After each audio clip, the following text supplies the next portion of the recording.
The families of Shay Collins and Alphonsa Payne have about the worst two things in common.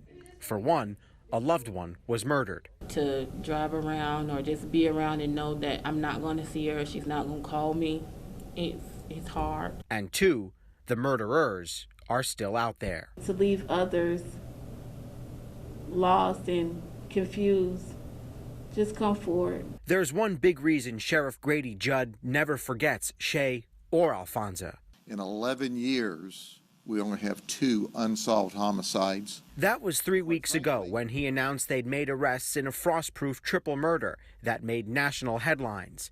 This is him today about Shay and Alphonsa. In both of these cases, we have talked to hundreds of people.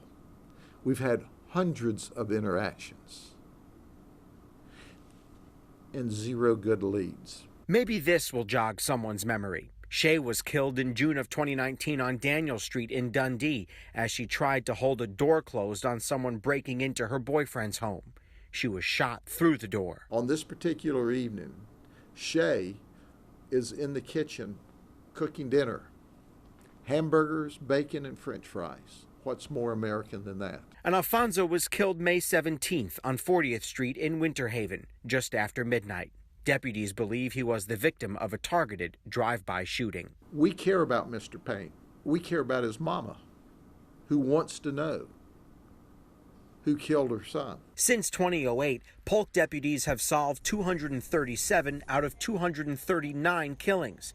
The sheriff points out the recent frost-proof triple murder would not have been solved without anonymous tips from the community. In hopes of convincing someone to give an anonymous tip in either of these cases, the sheriff increased the reward today to $15,000. We have the entire chain, but we're missing some key links. If the money doesn't convince potential tipsters, maybe doing what's right will. Whenever I see her or she see me, she turned into that little child again. Shay was family first and never let the difficulties of life get her down. She didn't see any wrong in anyone. She'd always put her best foot forward. That's something else these two families have in common. My mother-in-law, she wanted to be here today, but she can't because it's so hard.